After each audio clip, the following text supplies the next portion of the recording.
Shalom semuanya. Aplikasi Alkitab YouVersion yang telah di-download lebih dari 500 juta menyatakan bahwa ayat yang paling banyak dibaca sepanjang tahun 2022 berdasarkan pemakai di seluruh dunia adalah Yesaya 41 ayat 10 yang berkata demikian. Janganlah takut, sebab aku menyertai engkau. Janganlah bimbang, sebab aku ini Allahmu. Aku akan meneguhkan, bahkan akan menolong engkau.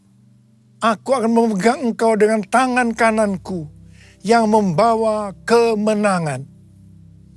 Jadi pembaca Alkitab di seluruh dunia sepanjang tahun 2022 mengharapkan dan mendoakan terjadinya kemenangan. Artinya menjadi pemenang. Haleluya. Tuhan menjawab doa dan harapan itu dengan berkata, tahun 2023 adalah tahun untuk bangkit, jadilah pemenang. The year to rise up, be victorious. Haleluya. Siapa yang dimaksudkan dengan pemenang ini? Dalam pengertian bahasa Indonesia, kata menang memiliki pengertian sebagai berikut. Yang pertama, mengalahkan musuh, lawan, saingan. Yang kedua, memperoleh hadiah atau pendapatan. Yang ketiga, tekun, rajin, tidak tergesa-gesa. Dalam Alkitab bahasa Inggris, kata menang diterjemahkan sebagai triumphant, yang memiliki pengertian sebagai berikut. Yang pertama, great victory, kemenangan besar. Yang kedua, great achievement, pencapaian atau keberhasilan besar. Yang ketiga, successful, sangat sukses. Yang keempat, rejoice, bergembira. Yang kelima, joy, sukacita. Perlu dicatat, arti menang atau kemenangan dalam Alkitab bahasa Inggris yang disebutkan dengan triumphant tadi tidak pernah berbicara mengenai keuntungan pribadi atau berkat secara pribadi.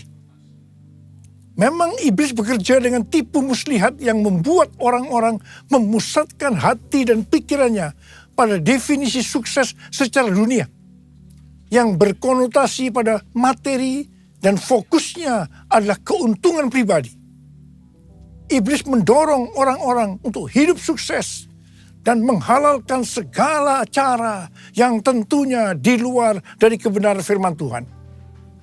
Perlu dicatat, kita juga berbicara tentang berkat materi.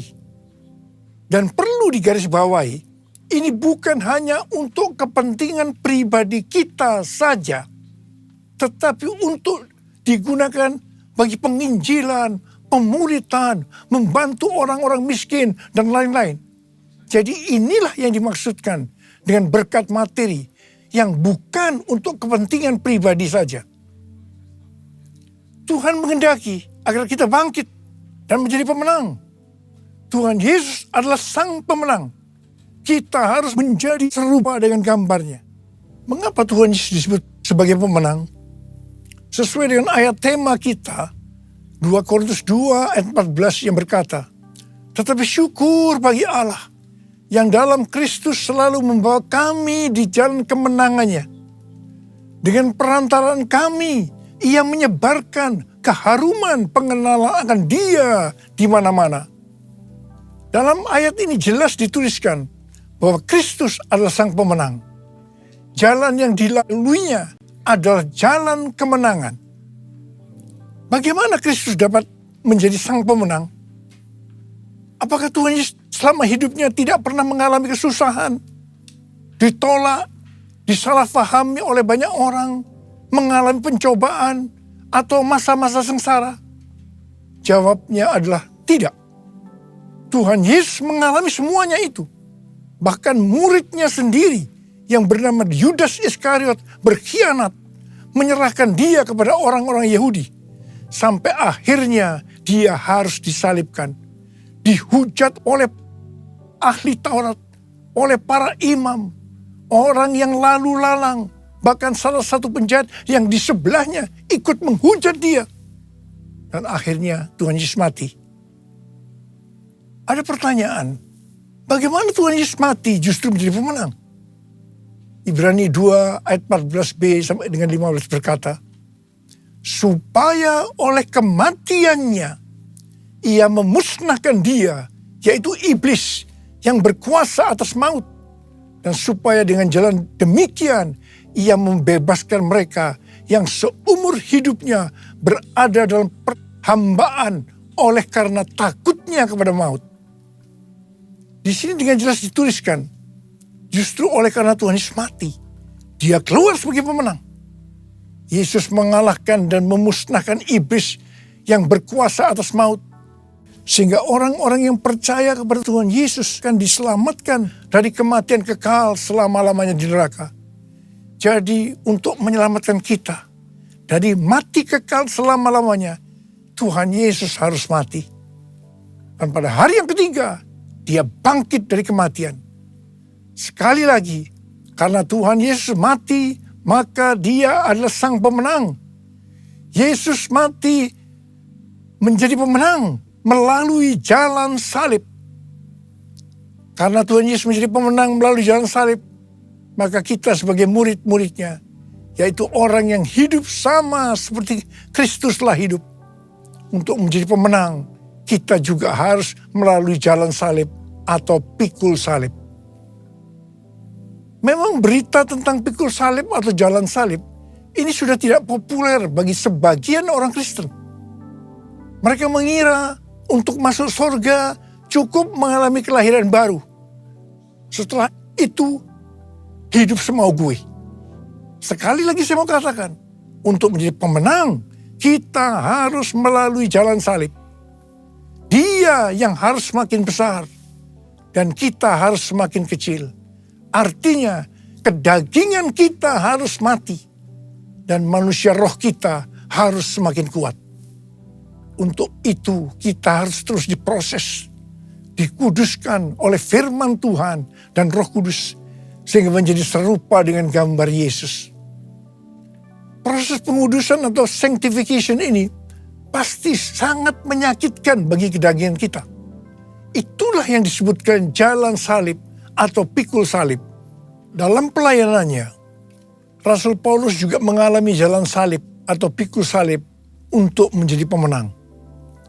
Dalam 2 Korintus 12, Rasul Paulus bersaksi bagaimana ia pernah diangkat ke tingkat yang ketiga dari sorga, yaitu Firdaus, dan mendengar kata-kata yang tak terkatakan, yang tidak boleh diucapkan manusia. Rasul Paulus berkata, supaya aku jangan meninggikan diri karena perkataan-perkataan yang luar biasa itu, maka aku diberi suatu duri dalam daging, yaitu seorang utusan iblis untuk menggocoh aku, supaya aku jangan meninggikan diri. Rasul Paulus sudah berseru 3 kali kepada Tuhan, supaya utusan iblis mundur daripadanya. Tetapi Tuhan menjawab, cukuplah kasih karuniaku bagimu, karena justru dalam kelemahanlah kuasaku menjadi sempurna. Rasul Paulus berkata, sebab itu terlebih suka aku bermegah atas kelemahanku, supaya kuasa Kristus turun menaungi aku. Karena itu aku senang dan rela di dalam kelemahan, di dalam siksaan, di dalam kesukaran, dan di dalam penganiayaan dan kesesakan oleh karena Kristus. Sebab jika aku lemah, maka aku kuat. Dalam melayani pekerjaan Tuhan, saya pun mengalami seperti yang dialami oleh Rasul Paulus. Supaya saya tidak sombong, Tuhan juga berikan duri dalam daging. Sesuatu yang menyakitkan. Itulah yang disebut jalan salib atau pikul salib. Saya rela dan saya mengerti untuk menjadi pemenang harus mengalami ini. Lukas 14 ayat 27 berkata, barang siapa tidak memikul salibnya dan mengikut aku, ia tidak dapat menjadi muridku. Yesus, domba Allah, mulia namamu. Yesus, domba Allah, mulia namamu. Mulia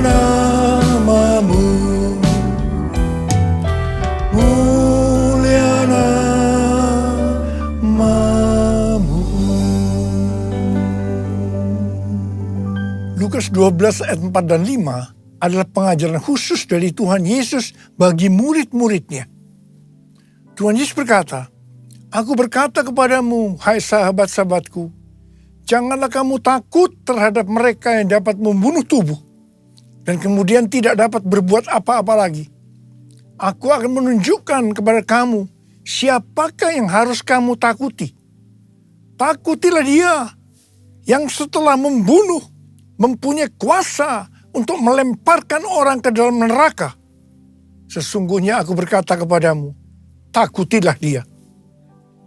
Saya akan berkata kepada kita semua, takutilah Sang Pemenang, Yesus Kristus, sebab Ia mempunyai kuasa untuk melemparkan orang ke dalam neraka. Kita harus bangkit menjadi pemenang. Pemenang adalah orang-orang yang takut akan Tuhan.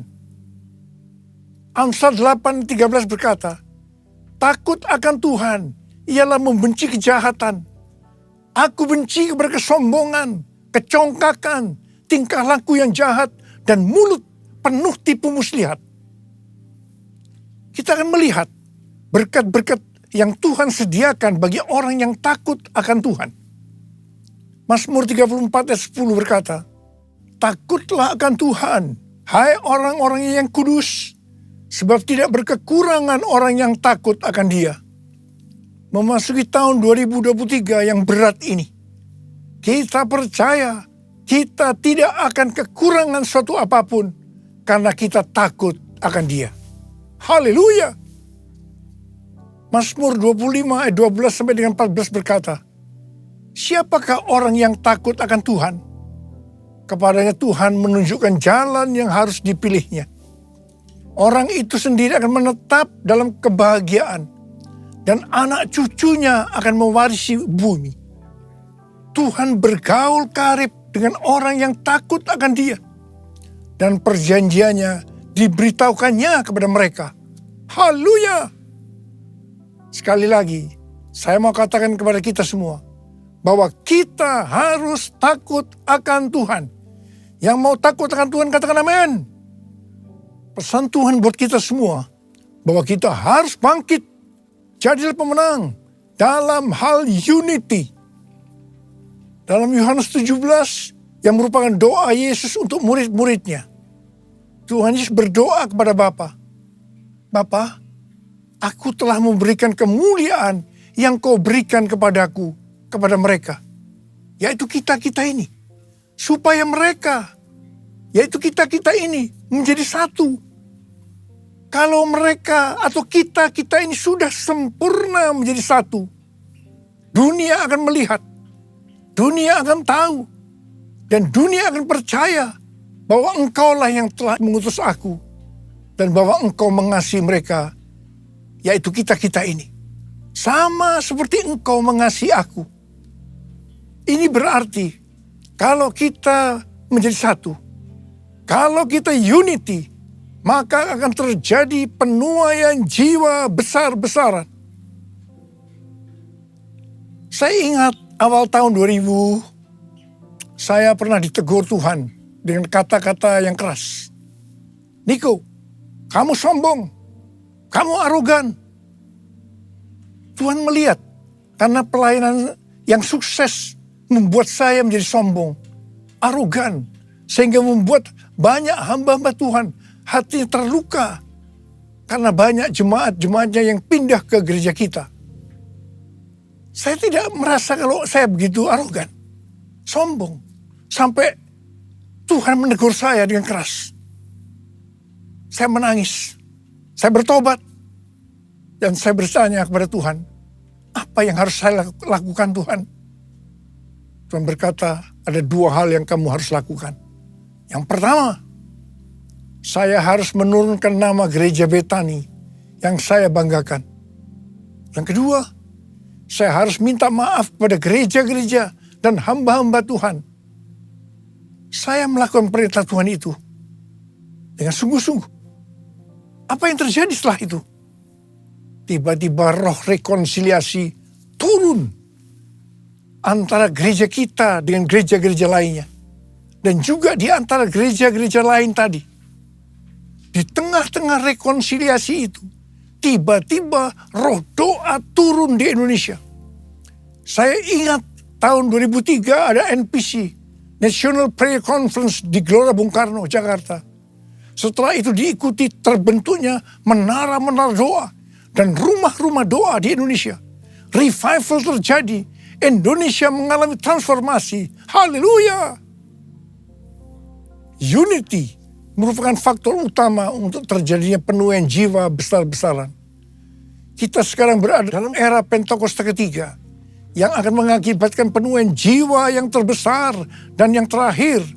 Hari-hari ini kita harus banyak berdoa, memuji dan menyembah Tuhan dalam unity siang dan malam. Pada waktu zaman Elia, terjadi peristiwa pertobatan bangsa Israel. Orang-orang Israel ini bertobat karena melihat api Tuhan turun. Api Tuhan turun karena doa Elia. Pada waktu zaman Raja Ahab dengan istrinya yang bernama Isabel, bangsa Israel melakukan dosa yang besar terhadap Tuhan karena mereka menyembah Baal. Elia diutus Tuhan untuk membuat bangsa Israel bertobat kembali.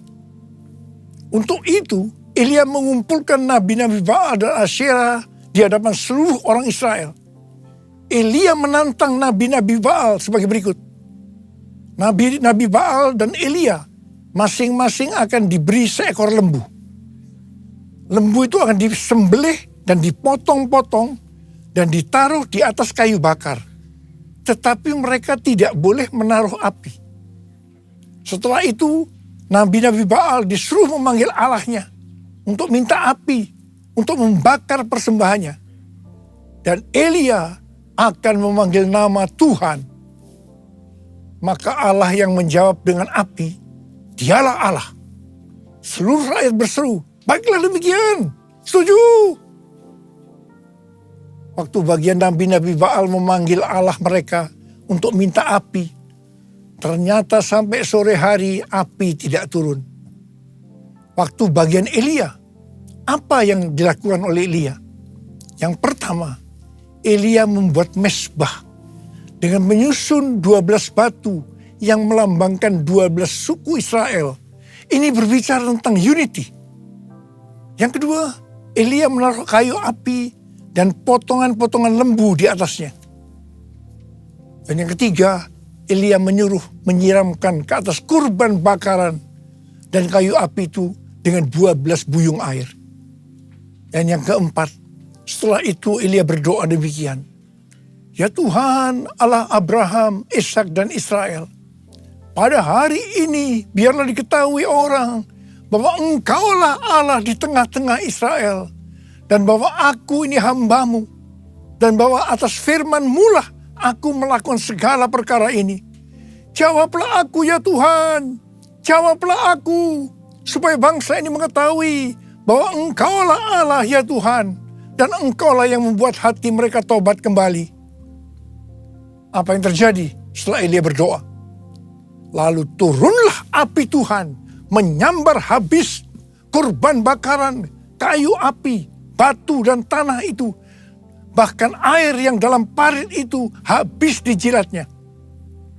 Ketika seluruh rakyat melihat kejadian itu, sujudlah mereka serta berkata, Tuhan, Dialah Allah. Tuhan, Dialah Allah. Terjadi pertobatan secara besar-besaran. Haleluya!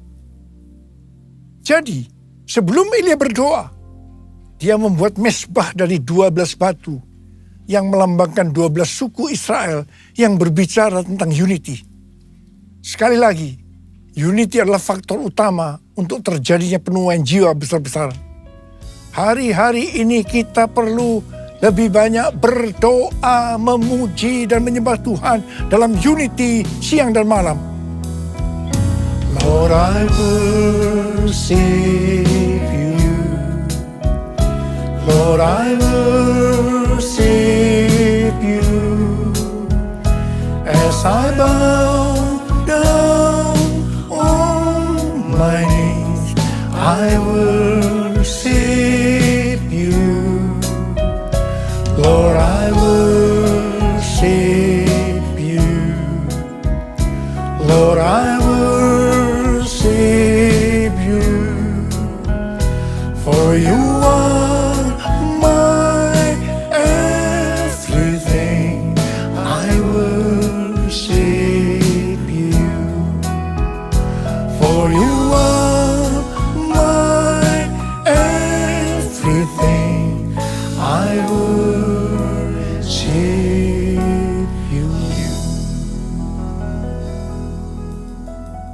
Hari-hari ini sedang terjadi kebangunan rohani di antara anak-anak muda di Asbury University, Wilmore, Kentucky.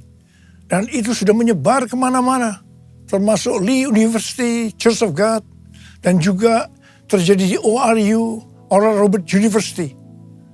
Kebangunan rohani ini dimulai ketika mereka berdoa, memuji, dan menyembah Tuhan dalam unity, dan kemudian api Tuhan yang kita kenal dengan api Pentakosta ketiga turun. Dan mereka hari-hari ini berdoa, memuji dan menyembah Tuhan dalam unity siang dan malam. Ini yang kita sebut dengan restorasi Pondok Daud. Terjadi pertobatan, terjadi kesembuhan, revival sedang terjadi. Api Pentakosta ketiga sedang dicurahkan di Amerika. Hari-hari ini kita harus banyak berada di menara doa untuk berdoa, memuji dan menyembah Tuhan bersama-sama dalam unity siang dan malam. Anak-anak muda, Opa minta kamu semua masuk menara doa. Seperti nubuatan dari Cindy Jacob tahun 2018 di SICC. Ketika api Pentakosta ketiga turun, bahwa gerakan ini akan terjadi dari timur ke barat dan kembali ke Yerusalem. Barat yang dimaksudkan itu adalah Amerika Serikat. Sehingga saya mempersiapkan di Amerika kegerakan melalui Church of God, melalui Oral Roberts University, dan saat ini sedang membangun The Third Pentecost Azusa Street Prayer Tower. Karena Tuhan berbicara bahwa melalui Amerika, kegerakan ini akan menyebar ke seluruh dunia. Dan sekarang nubuatan itu sedang terjadi. Api Pentakosta ketiga sedang turun di Amerika Serikat. Dan itu akan menyebar ke seluruh dunia. Ini akan mengakibatkan penuaian jiwa yang terbesar dan yang terakhir sebelum Tuhan Yesus datang untuk kali yang kedua. Hal ini akan mengakibatkan bangkitnya generasi Yeremia, yaitu anak-anak muda yang dipenuhi Roh Kudus, cinta mati-matian kepada Tuhan Yesus, tidak kompromi terhadap dosa, dan akan memenangkan banyak jiwa. Ini akan mengakibatkan penyelesaian amanat agung. Dan setelah itu Tuhan Yesus datang kembali. Haleluya! Saya mau berdoa buat saudara. Mari angkat tangan kita. Kita katakan bersama-sama. Jadikan aku Tuhan, rumah doamu, agar semua suku bangsa datang menyembahmu. Jadikan aku Tuhan, rumah doamu, agar semua suku bangsa datang menyembahmu. Agar semua suku bangsa, agar semua suku bangsa datang menyembahmu. Mari kita berbahasa sama-sama. Kita berbahasa roh. Kita berbahasa roh. Korea laba sendara bala bala bala bala bala bala bala bala. Korea lala bala bala bala bala bala bala bala bala bala bala. Ya Tuhan, ya Tuhan, ya Tuhan. Ya Aba, ya Aba, ya Aba, ya Aba. Bapa, kami berdoa bersama-sama hari ini Tuhan. Jadikan kami sebagai rumah doamu. Kami akan masuk dalam menara-menara doa. Untuk berdoa, memuji dan menyembah Tuhan bersama-sama dalam unity siang dan malam. Hamba-Mu percaya hari-hari ini api Pentakosta ketiga sedang turun. Sedang turun. Ya Tuhan, di Amerika dan menyebar ke seluruh dunia. Termasuk di Indonesia hari-hari turun. Oh, kami akan menyelesaikan amanat agung Tuhan Yesus. Oh Tuhan, terima kasih, terima kasih, terima kasih, terima kasih. Oh terima kasih ya Abah. Jadikan kami sebagai rumah doamu. Jadikan aku Tuhan,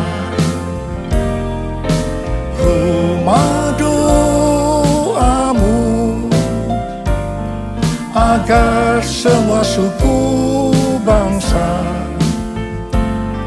datang menyembah-Mu. Jadikan aku Tuhan rumah doa-Mu, agar semua suku bangsa datang menyembah-Mu.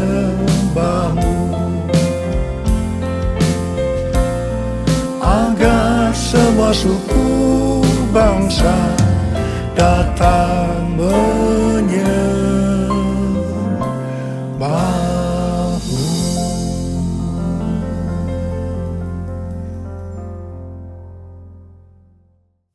Mari saudara-saudara, kita akan masuk dalam perjamuan kudus. Kita akan mengingat ayat ini. Sebab setiap kali kamu makan roti ini dan minum cawan ini, kamu memberitakan kematian Tuhan sampai Ia datang. Perjamuan kudus adalah perjamuan Tuhan Yesus sendiri. Setiap kali kita masuk dalam perjamuan kudus, ini pesan Tuhan Yesus pada kita semua. Biarlah ini menjadi peringatan akan daku. Peringatan akan daku. Karena itu mari arahkan hati kita kepada kebaikan Tuhan. Kita akan mengingat kebaikan Tuhan. Mari tundukkan kepala. Bapa, siapakah kami sebelum kami mengenal Engkau? Kami semua orang berdosa. Upah dosa adalah maut, mati. Tapi Engkau yang tidak berdosa telah dijadikan dosa oleh karena kami. Engkau harus turun dari surga mulia menjelma menjadi manusia. Mati ganti kami dengan penderitaan yang luar biasa. Sungguh kalau kami pikirkan betapa baiknya Engkau ya Aba. Betapa baiknya Engkau. Engkau jadikan kami sebagai anak-anak-Mu. Engkau tuntun, Engkau bela, Engkau lindungi, Engkau berkati, Engkau tegur juga kalau kami salah. Itulah Engkau ya Aba. Itu Engkau Aba. Tuhan akan memberkati kita melalui perjamuan kudus. Tapi Tuhan mau kita makan dan minum dengan cara yang benar. Oleh karena itu mari masing-masing introspeksi. Lihat keadaan diri masing-masing. Jangan menyimpan dosa. Kita harus tulus dan jujur di hadapan Tuhan. Buka. Minta ampun kalau Tuhan ingatkan. Ampuni kami. Ampuni Tuhan. Ampuni kami. Ampuni, ampuni. Ampuni ya Tuhan. Ampuni, ampuni. Bapa, terima kasih. Kami akan masuk dalam perjamuan kudus dengan hati penuh ucapan syukur. Dalam nama Yesus kami berdoa. Amin. Mari, angkat roti di tangan kanan kita tinggi-tinggi. Sebab apa yang telah kuteruskan kepadamu telah aku terima dari Tuhan. Yaitu bahwa Tuhan Yesus pada malam waktu Ia diserahkan mengambil roti. Dan sesudah itu yang mengucap syukur atasnya. Dia memecah-mecahkannya dan berkata, inilah tubuhku yang diserahkan bagi kamu. Perbuatlah ini menjadi peringatan akan aku. Saudara dikasih Tuhan, bukankah roti yang kita pecah-pecahkan ini adalah persekutuan kita dengan tubuh Kristus? Mari kita makan dalam nama Yesus.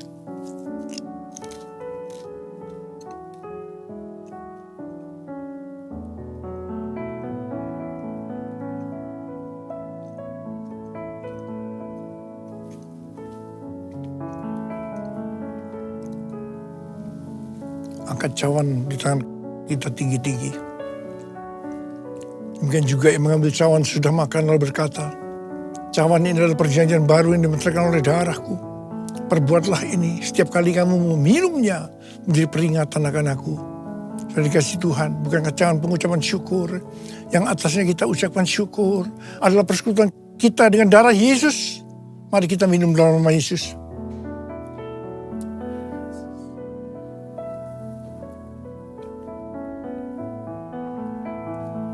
Angkat tangan kita bersama-sama. Ucapkan syukur dan terima kasih. Dengan suara, jangan diam. Tuhan, terima kasih ya Tuhan. Terima kasih ya Tuhan, terima kasih. Oh, terima kasih ya Abba. Terima kasih ya Tuhan. Oh, Hamba berdoa buat yang sakit ya Tuhan. Yang sakit boleh angkat tangan. Terimalah berkat, kesembuhan. Terimalah kesembuhan. Terima kesembuhan. Terima. Sembuh dalam nama Yesus. Sembuh dalam nama Yesus. Sembuh dalam nama Yesus. Urapan-Mu turun ke atas kami ya Tuhan. Urapi kami. Urapi kami ya Aba. Urapi kami. Urapan Tuhan turun. Terima. Kami terima Tuhan. Kami terima pengurapan-Mu. Kami terima. Makasih ya Pak. Terima kasih. Dalam nama Yesus. Amin. Sekarang mari angkat tangan saudara. Terimalah berkat Tuhan. Kasih karunia berlimpah-limpah daripada Allah Bapa dalam Anak yang tunggal Yesus Kristus. Persekutuan yang manis dengan Roh Kudus menyertai saudara-saudara mulai hari ini. Sampai Tuhan Yesus datang menjemput kita di awan-awan. Dan bahkan sampai selama-lamanya. Yang percaya bersama-sama katakan, Amin. Tuhan Yesus berkati berlimpah-limpah.